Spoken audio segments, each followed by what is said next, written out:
Okay, so we're waiting for one more speaker, but he's gone AWOL.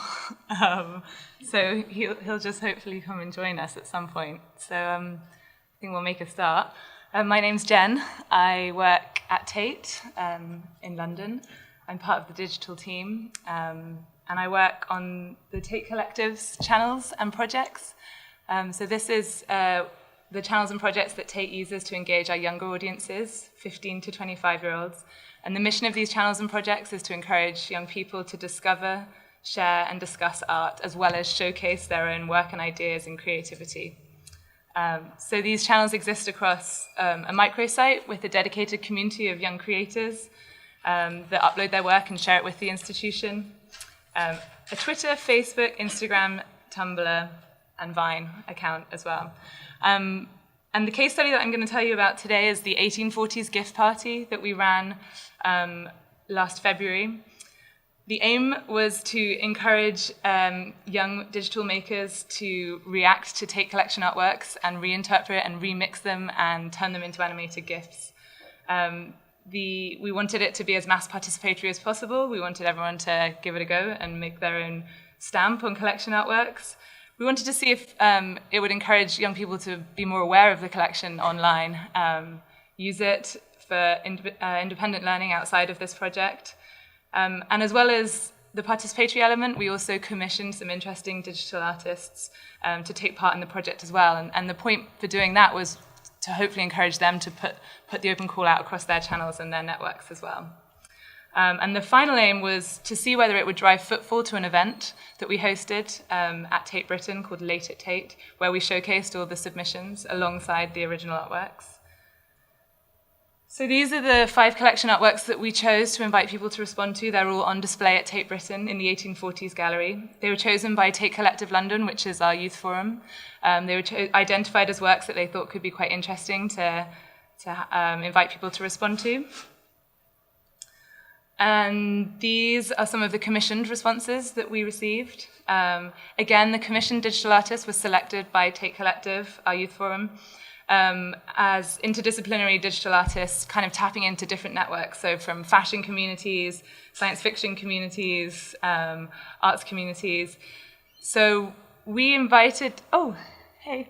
You can come sit here if you want.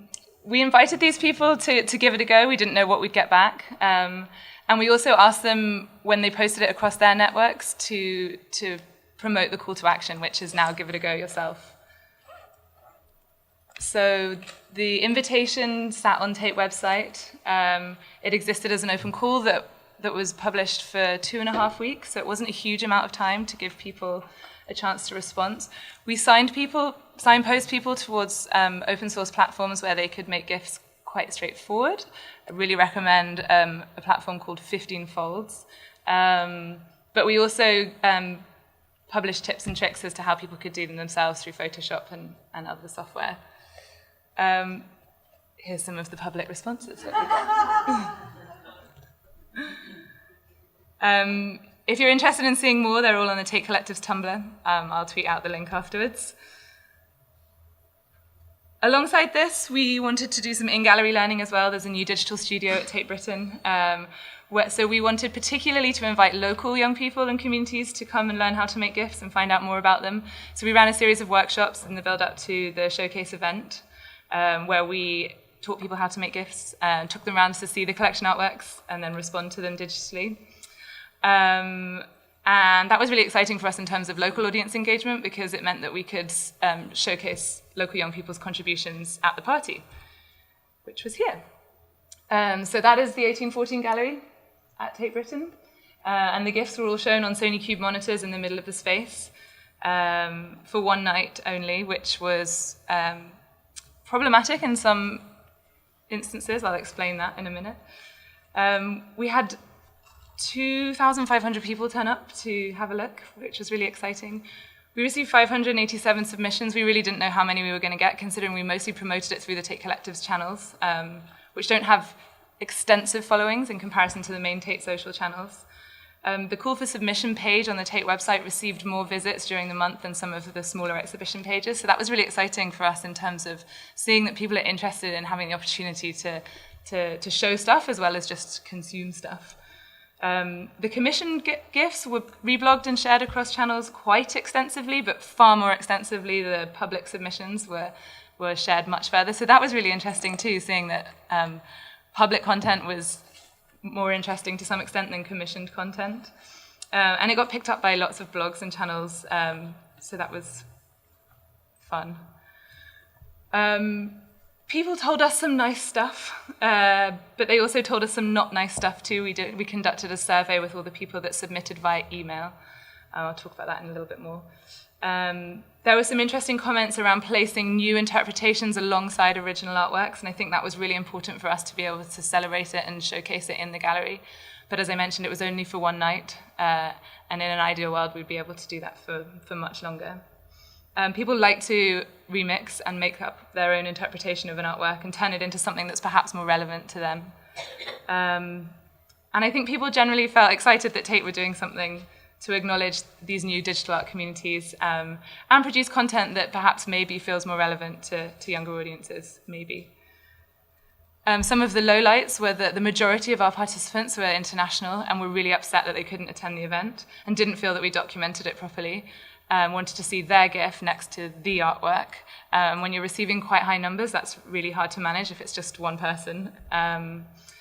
To the extent that they felt that we had trapped their GIFs in Tate and then had locked them away and started a Twitter campaign about releasing the GIFs and Tate needing to give it back to the people. So that was kind of unexpected to some extent. And the other thing that was slightly complicated, which I can talk about to anyone who's interested after this, was that I really wanted this to be mass participatory and I wanted to show everything because for me it wasn't so much about the quality, it was about the taking part. But there are significant complications that come with that, especially when perhaps you receive things that the institution doesn't want to show. We then conducted some analysis. I just thought I'd talk through how we found out some of the facts about the project. How am I doing on time? Okay. Yeah. So I worked with my colleague Elena, who's our Tate digital analyst. She taught me loads about analyzing projects. I think more about content and people and less about analysis. So this was a really interesting process for me to go through. We used Google Analytics for the website and for the Tumblr. We used Topsy and Rowfeeder to track the conversation across Twitter. We sent a survey out to everyone who submitted via email. Interestingly, if you encourage people to submit via Tumblr, it's really hard to contact them back. So that was something that we hadn't quite taken into consideration when we were encouraging people to submit via the Tate Collective's Tumblr. We conducted Google searches, and we also conducted an in-gallery survey at the actual event. This shows the traffic to the collection, which for me was really, really exciting because a lot of these artworks just sit in the online collection on our website and perhaps don't get a huge amount of interaction. It was fairly sustained over a month or so, and obviously it does drop off after the project finishes, but with all of the GIFs that we were circulating, we were always linking back to the collection artwork where people could see, so actually it's still kind of kept higher than what it was.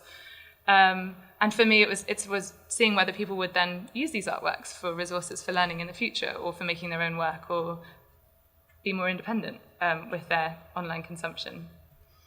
We also tracked how far our collection traveled. And you can see it traveled fairly far with this one. Actually, now it's gone up to over 100,000 reblogs, but at the time of making this presentation, it's still being picked up and circulated, and it's really interesting on Tumblr. Like, you'll suddenly get another surge of life where it's obviously gone to someone significant. We used a tool called Gephi to track our kind of key influencers. We've removed their names from this, but you can see who are the people that reblogged from Tate Collectives and then the impact that had when it went out across their networks. And one of the reasons for commissioning artists was we really wanted to tap into their reach and their following. So Scorpion Dagger, who was one of our commissioned digital artists, you can see the reach that by him posting it on his Tumblr, how far that went. As I mentioned, there was some quite nice conversation about Tate doing things differently and making people happy, which is always nice. And our community significantly expanded across Tumblr and continues to grow. We picked up approximately 15,000 new followers through this project. So the things to consider, or things that potentially I've learned through this project is what happens next. How do you keep this participatory community engaged and sustained? How can you showcase it properly beyond a one event? Somewhere online where people feel satisfied that you've really acknowledged their contribution, especially for those international participants. And if you are going to do that, then there is significant resources needed to manage that, just the entries as well as the showcasing element. As I mentioned, should it be curated or should mass participation just be about everyone taking part? I think it's quite easy to throw in the curated line, which to some extent could mean that you're just removing the ones that you don't want to show rather than showing the ones that you think really deserve to be shown. And we had some issues with our terms and conditions as well. People really, really misunderstood them and felt that we would be taking their work and potentially using it for our own benefit, for our own commercial purposes, which we weren't. So that was really interesting, kind of being aware of the dialogue that was happening around the T's and C's that we put in place.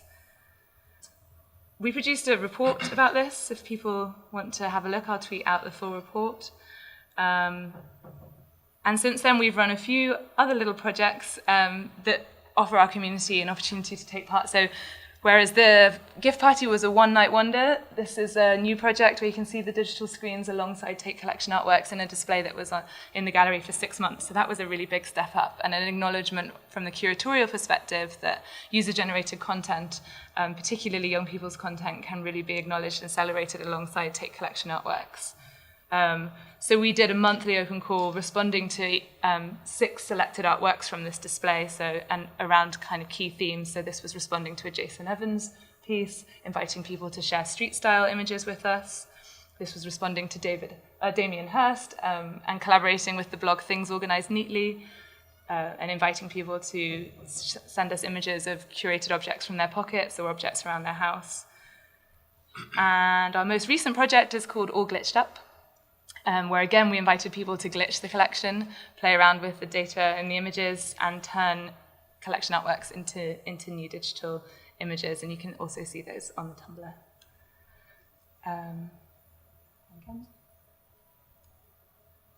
Thanks very much. If you want to keep in touch with Tate Collectives, our details are there.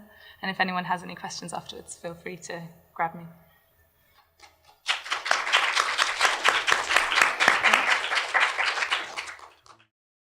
Hello, my name is Dominic, McDevitt-Parks. I'm from the National Archives, and I work on our Wikipedia initiatives and also have been working a lot on our open data program. And a big aspect of that now is the API that we have under development. So that's what I wanted to talk about. And I called this Machine-Readable Museum. I don't know how many people here are really familiar with what an API is or how powerful it can be. So I wanted to kind of set the stage a little bit. So I thought I would first throw out a quote from Ed Rodley from his recent The Virtues of Promiscuity article in CodeWords. And he says, "The promiscuous spread of digital assets is a key factor in delivering on museums' missions to educate, inform, stimulate, and enrich the lives of people, the people of the planet we live on." And we actually at the National Archives have just redone our mission statement this year. So this is actually the National Archives mission statement. We drive openness, cultivate public participation, and strengthen our nation's democracy through public access to high-value government records. So I feel like in a way the API that we're working on is going to underpin all of these sorts of efforts and really strategically move our institution forward.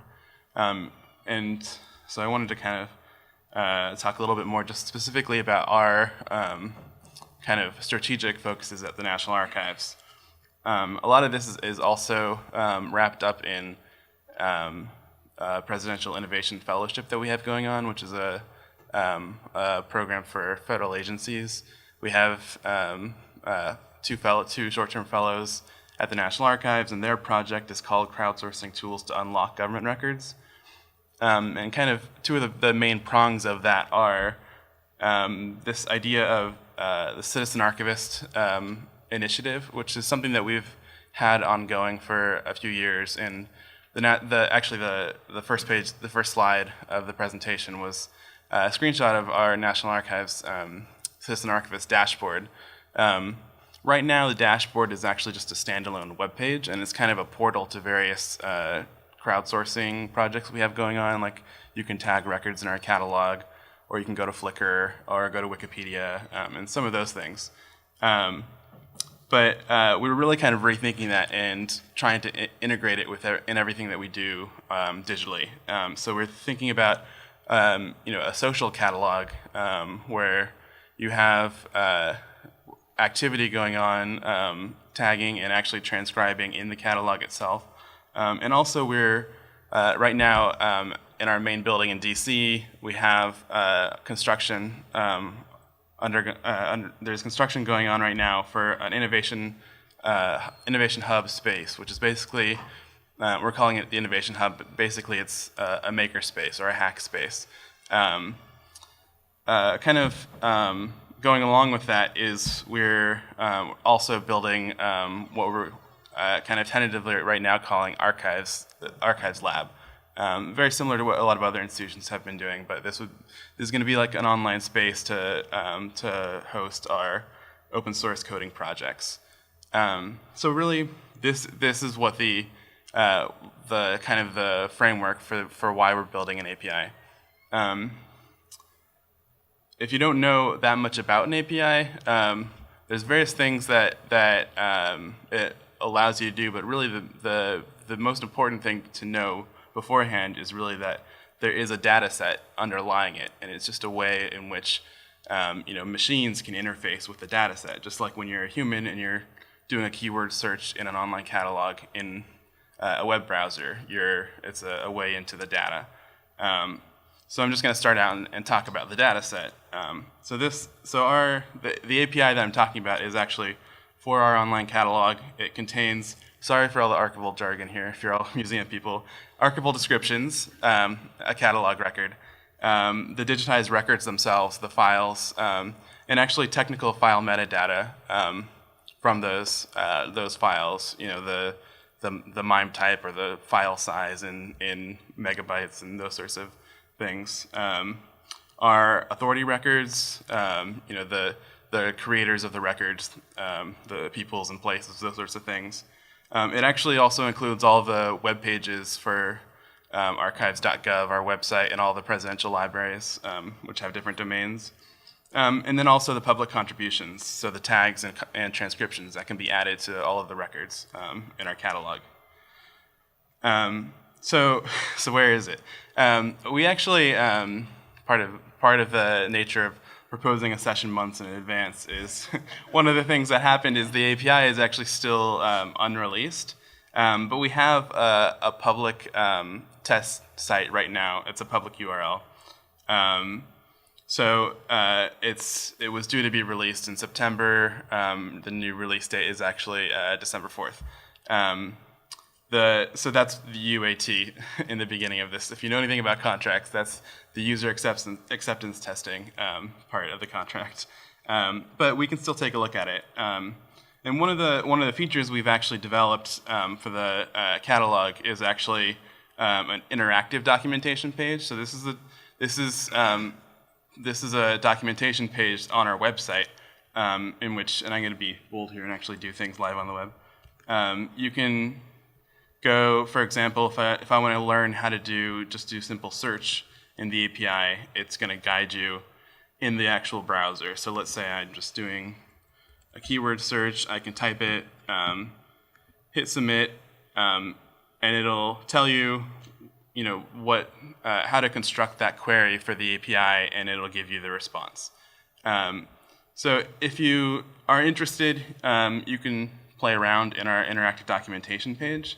That's just our uat.research.archives.gov. Research.archives.gov is the URL for our catalog, and then /interactive documentation, all one word. The API itself, if you navigate just to the path for the API, you're going to get basically the search results for the whole data set, unfiltered. So you can just page through it. I just wanted to give you a sense of what it looks like. This is structured data in JSON for each of our records. So I can just scroll through. Here's a description, a catalog record, and it has various arrays of fields. Like here's the access restriction field, which says this is unrestricted because it's a record that's in the public domain.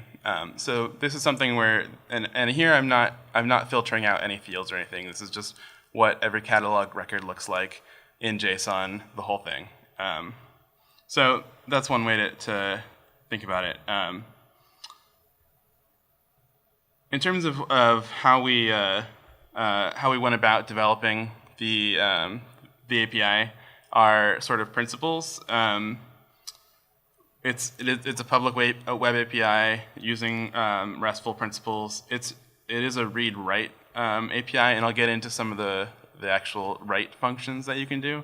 And we think that we're probably one of the only writable APIs in the cultural sector. Most APIs, and there are a few already, for online catalogs are just about getting access to the actual record, the actual metadata. But we're, from the beginning, thinking about the API as a way of contributing. And right now, the things that you can contribute to our catalog are tags and transcriptions. So we actually were very much inspired by DPLA, the Digital Public Library of America's API, and they put out a set of principles, or a philosophy page actually, in which one of the things they said was that they have a presumption of openness, and that's kind of what we're following. We didn't really have any specific use cases in mind when we were developing the API. It was more just that it was an open first approach. We wanted to expose all of the data and then see what people will be doing with it. So for example, there is actually no API key necessary to do any of the search functions. If you kind of abuse the access and overload the system, there will be some limits on some rate limits basically. But you don't actually need to do anything, even register a key to just start searching. And of course, all of the metadata itself is in the public domain because we are a federal agency. So you can do whatever you want with it. So just to get into a few of the actual methods of what the API does, the read actions, the read part of the API is the search, and it's just, in a way, it's sort of like you can think about how you would search the online catalog, but it allows you to have a much more kind of granular approach. So the sorts of things that it allows are, keyword search, but also fielded search based on any field in the record. You can filter, meaning you can ask back for only certain types, like I want only the digital objects themselves, the files, or I want back only a certain level of description, like I want back only items. You can also apply ranges for integer fields or date fields, and you can apply sort, and then you can also ask back for only certain fields. So I put this all together in kind of a sample query here on the right. You could construct a query where and this is something you can't really do in the browser-based online catalog with this many different types of facets of the search. You can do a query where you're looking for the keyword of Eisenhower. Army is in the title of the record. You're sorting it by NAID is our identifier, National Archives identifier. But you only want back items or records that are item level descriptions, and then say out of that, all that metadata that belongs to every record, you only want back the identifier, the type, and the title. So if we do that, this is what we would get. So this is basically just that search, and you'll see instead of those huge records, each result is just this long, and even that's because some of these have huge titles. So these are just the 3 fields that we asked back for. So you can quickly see how you can write some kind of script or bot that could be relying on doing these kinds of things, taking certain fields and putting them to uses. So I wanted to kind of talk about one application that that I've just been kind of tinkering with in the last few weeks, and the inspiration for this is, if any of you are aware, at the National Archives, one of our most well-known features is Today's Document, which is a Tumblr and also a mobile app, and it is what it sounds like. Every day, documents relating to the day's date are featured, and it's very popular. It also there are two staff members that work on that, and it's curated by humans. So one of the things we're thinking about is how can we take that and kind of make it mechanically curated. And it turns out, I mean, obviously you won't have the level of like sophistication in the selection, but we put this together, and you can. The code is on our GitHub account. This isn't a live. It's not a live Twitter bot right now or anything, but I've done a lot of testing, and this is what it looks like right now from when it was running last. You can put together a bot that basically does queries where it's looking for today's day and month, but not year based. So anything on that day, you can type in you can have it like if it's Eisenhower's birthday, it can be all Eisenhower themed. If you throw in a keyword, you can throw in a date range, and then you can basically, just with these parameters, we have now a Twitter bot that's tweeting however often we wanted to send out a tweet of, the image and a short description and a link to that record. So this is just kind of a proof of concept of the sort of thing that you can do using the API. And again, these are all just using the search functions. So I wanted to also mention that we also have made API methods for write actions, tagging and transcribing. And for this, all you would need to know is the ID for the actual record or the object that you're tagging or transcribing. And we actually, it's a little clunkier just because you don't really know what you're getting, but you can also tag based on search terms, but you would have to kind of be more careful with that. So I'm not gonna click on this because there's not really anything to show you, but you could do a query like this and basically apply that tag to the record. And the way this works is basically it's the same account that anybody uses when they're in the catalog itself. You authenticate by passing your username and password to the API, and then you get back a token, basically, that's time limited, and then you use that token in order to apply tags or transcriptions, basically.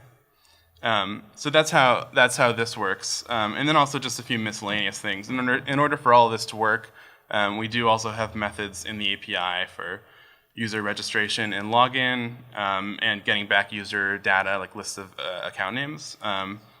And there are also ways to do bulk export of data and bulk ingest rather than just one at a time, because you might do a search that has 100,000 results, and that's if you want just the XML files back for all of that, that should be possible. There's a lot of things that you can do with that. So that's the idea. That's kind of where I wanted to end. I just wanted to talk about, we really haven't, I think, tapped the full potential of what this is for. I just wanted to, show you what we've been working on. The things that I think that we might be able to do with this in the future is, I was kind of already talking about logic-based social feeds, not just a Twitter bot based on dates, but there's all sorts of things that you could do like that. We've also been thinking about gamifying the task of transcription or tagging. You can do things like make a browser-based program where it serves up say, a random page from a random document and the person's tagging. There's also every person that does tag or transcribe is getting there's like counts associated with that in their account. So there's ways that you can maybe make it competitive or things like that. We're also going to be using be able to use our API to much more easily upload all of our holdings to Wikimedia Commons and make them available to Wikipedia. And we're especially excited because the Wikimedia Foundation is working on structured data for image metadata on Wikimedia Commons, which means there's the potential for a future in which we can have the two APIs write a program that allows the two APIs to speak to each other and keep things in sync whenever record metadata is updated, or whenever somebody maybe on the Wikimedia side of things changes something because it's a wiki, like they add geo coordinates or something, and then we can re-ingest it. There's a lot of potential there, and that's actually where most of the access to our holdings comes from, not in our catalog itself. So that's why we want to open things up in this way. And then of course also Wikidata, another new Wikimedia project where we can add a lot of use our API to kind of programmatically add all of our data if we just crosswalk the fields. But really, I don't think that covers much of the potential, because the biggest thing is just that we are making things available so that the public can kind of take all of our data and run with it. And I think that hopefully we're going to be surprised with some of the things that happen. So, thank you.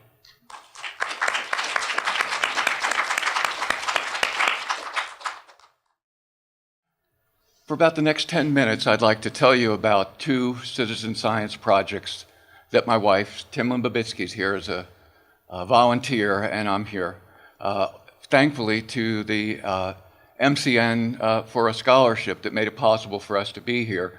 We want to tell you about our two projects, the SOFTALK Apple project, which is the digital archive that we're creating, and the means that we're using to create that, which is an open source project called FactMiners, and it's at factminers.org.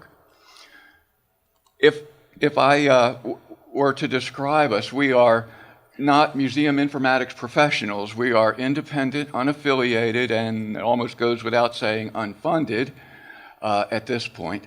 And if you all were Oprah or Barbara Waters and you asked for 3 phrases to describe us, I would say that we're passion-driven, primarily because Timlin and I both faced stage 4 cancer battles over the last 3 years and survived, and we have an intensity to what we're doing because we have a bonus round, and we realize how ephemeral life is.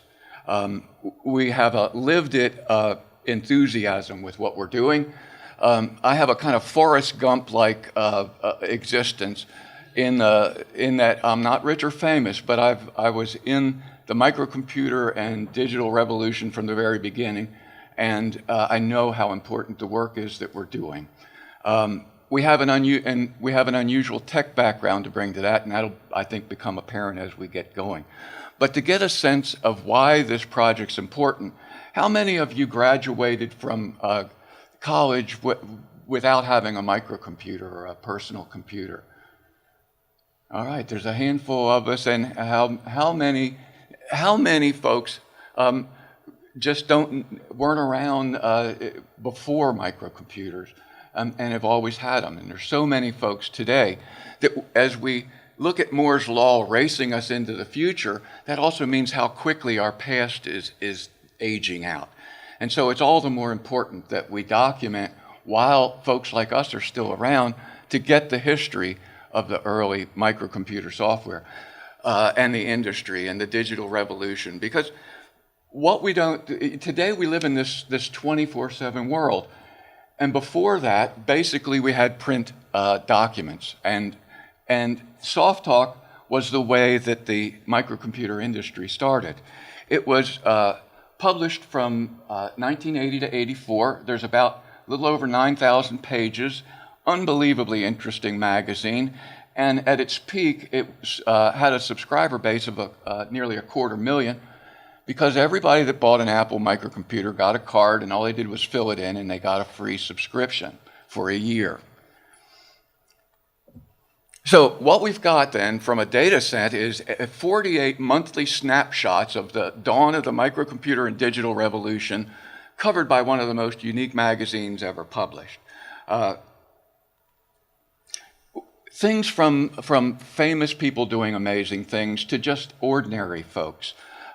In-depth articles about topics like women in microcomputing in 1981, things about the use of microcomputers in science and in the arts, in-depth articles about all the people that started the companies and the histories of these companies.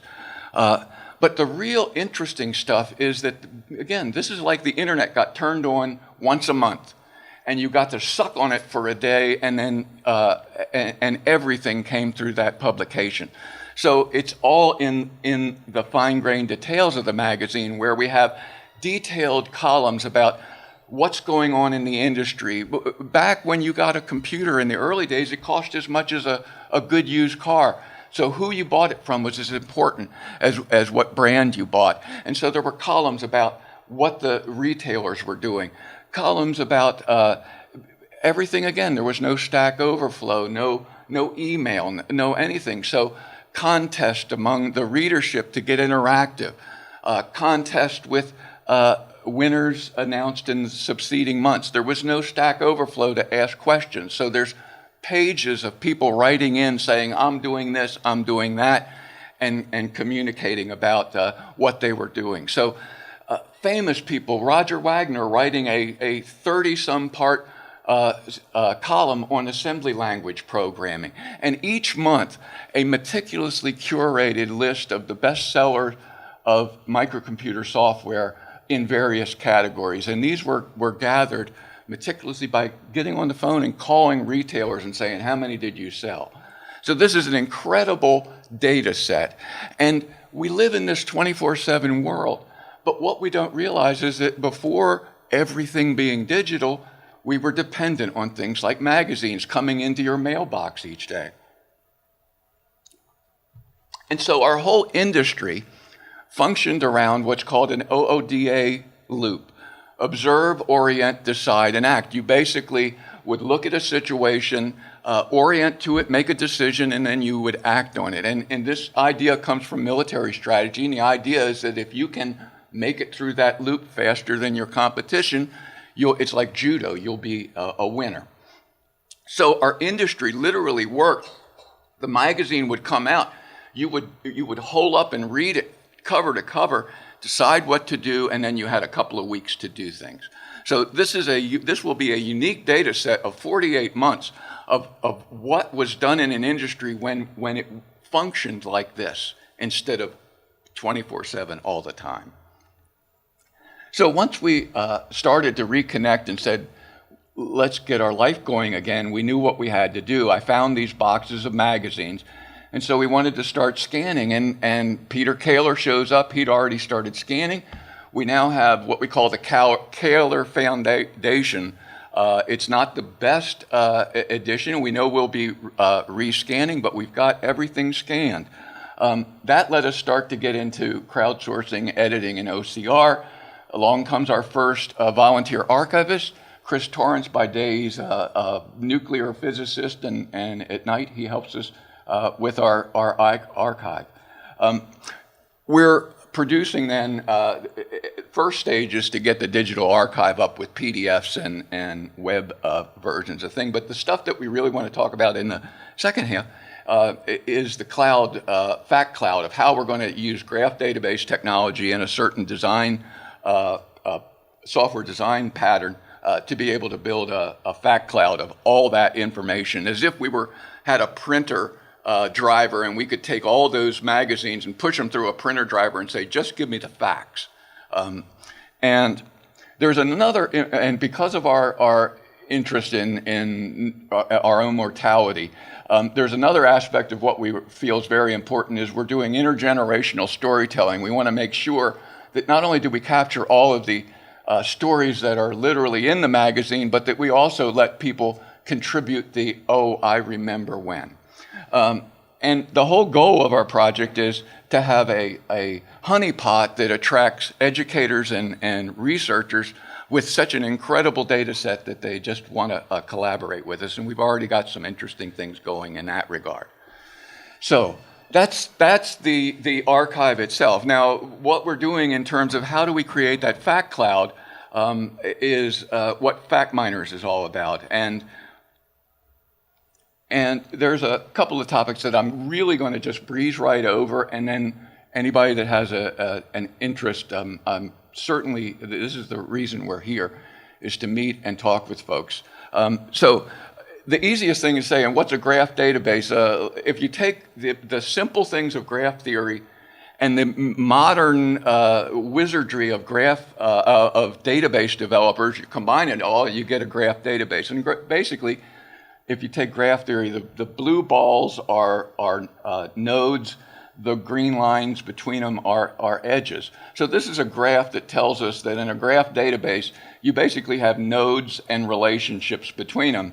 And what that would look like is, this is the beginning of a very simple model about books and book selling. Some people, there are people and books, and some people buy books and some people write books. So a graph is a very flexible, expressible way to get at semantic models. And the amazing thing is that now you can go, you could go to we use Neo4j. There are a few graph databases, open source, that are easily and freely available. You go to neo4j.com, you download it, and within minutes, you do a couple clicks, you've got a graph database, and you can start doing things like what I've done here. I just took what that model was down in the lower left corner, and I entered some simple commands, and now I've got that model in a graph database. So graph databases they're like thinking models, and they're in software. So that's the thing to understand about graph databases. What's a metamodel subgraph? Well, we'll look at those two again. The first one is a graph. It's a model about models. So this one tells us that graphs have properties and they have nodes and relationships. You can't have relationships between relationships. So the graph on the left tells us that the graph on the right is a legal graph. Now, what's a subgraph? Well, if you have a lot of nodes and relationships in a graph database, if there's no connection between a subset of certain nodes, that's considered a subgraph. If you make that, if you take those subset of nodes and model the rest of the data that's in the database, you have a metamodel subgraph. In other words, you make your graph database self-descriptive, so that thin clients that do visualization and semantic interpretation and analytics are able to configure themselves dynamically to a descriptive database using this metamodel subgraph approach.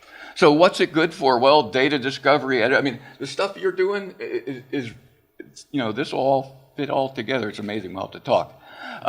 But the thing that's most interesting is not just data entry and validation, which is the low-hanging fruit, but once you have a very semantically rich metamodel, you can do computational inquiries, queries on that data far beyond simple things like, is this legal data to put in? What that means is that you can then start to do full-bore, significant scholarly research as show up and query, as opposed to, oh, I need a grant just to one-off gather the data. So that this is a significant approach to being able to create very reusable data for research and education. So how would this work? One of my undergraduate majors was journalism, and there was a saying, a dog bites a man, no big deal, but if a man bites a dog, it's news.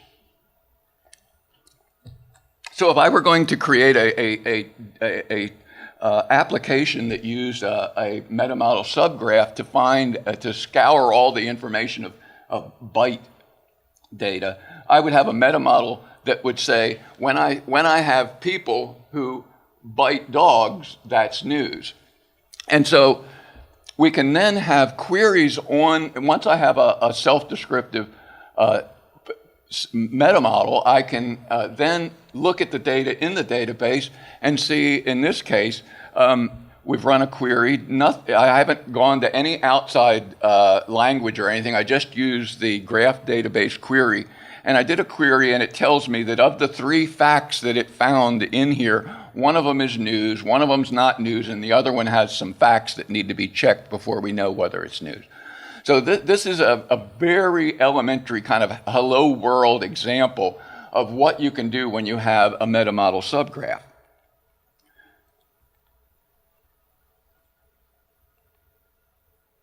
So that is what we want to, that's kind of how we would use it once we have it. But what would be in that meta model? Well, there'd be a couple of partitions. Part of it has to do with the structure of the magazine. The other part has to do with the process of how we are processing the collection itself, the actual curational activity.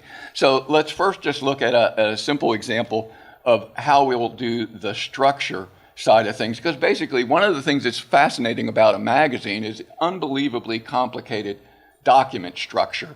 The front of the book, all the parts of columns, the feature well in the middle, and then all the stuff that's considered the back of the book. It's an incredibly complicated document structure because it's intended to weave you all through it to look at ads and whatnot. So it's a challenging document structure, and then you have all of the content. What are the articles about? What are the ads about? So we have to bring those things together. And as an example, what we'll do is dive into the bestseller list, and on those bestseller lists, there would be something. In this case, we're going to look at one, a game called Choplifter, was written by a guy named Dan Gorlin, and it was published by Broderbund Software. I was going to do this live, but last night I just did a couple of screenshots so that I wouldn't screw up. And so for the first query, what I've done here is lay in the basic structure of the magazine. And so the purple dot in the center, the red dots are nodes that represent part of relationships. So the circle of things around the outside here, oops, back up. Those are the parts that might be on a page. A page is a part of an issue. An issue is in a volume, and the volume is the whole set of magazines. We then have a query to add in some of what the magazine's about. So the yellow dots is about nodes, and those relate to things like people, companies, products, and so on. The thing that we wanted to model in particular is some of those piece parts on the page might be bestseller lists. And within those 3 bestseller lists, there is, each one of them has a line item, which is the entry on that list. So now we do a query, and this is what a fact really, this is where it kind of rubber meets the road. And the example is to kind of zero in right here. What we've now done is this line item in the magazine, on that list is the product Choplifter, and by reading that line, we are able to reach through that product relationship and create this would be a publisher relationship on a company, and this would be a developer relationship on a person. So a fact then is an observable instance of something that the magazine's about and somewhere that it exists. Once we process the whole magazine, we will in effect have a graph database with an unbelievably detailed fact cloud of everything that's in the magazine. Now, I won a first place design a domain modeling contest for Neo4j with a graph gist. If you go to FactMiners, you'll be able to find things about all of this. And somebody in reviewing this graph gist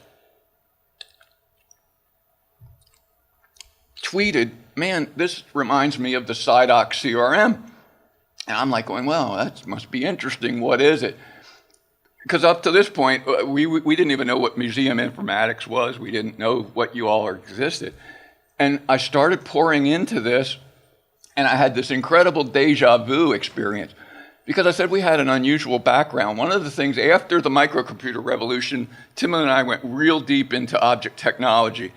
I was an executive consultant in the object technology practice of IBM Global Services, and I had a skunk works where 25 years ago, we developed executable business model frameworks based on a metamodel constrained object framework. It's a bunch of gobbledygook sounding stuff, but what it means is when I looked at the CRM, I was like, oh, I know what this is, but it's sure hard to understand what it is based on what I saw. Because basically you have two big chunks of model elements in the CRM. The top chunk are thing objects, and the bottom chunk are process objects. A lot of people that are developers know about object technology. They know how to use objects, but it doesn't mean they know how to develop advanced object-oriented designs. When you start first-class modeling process objects, you're entering a space that you need to know what you're doing.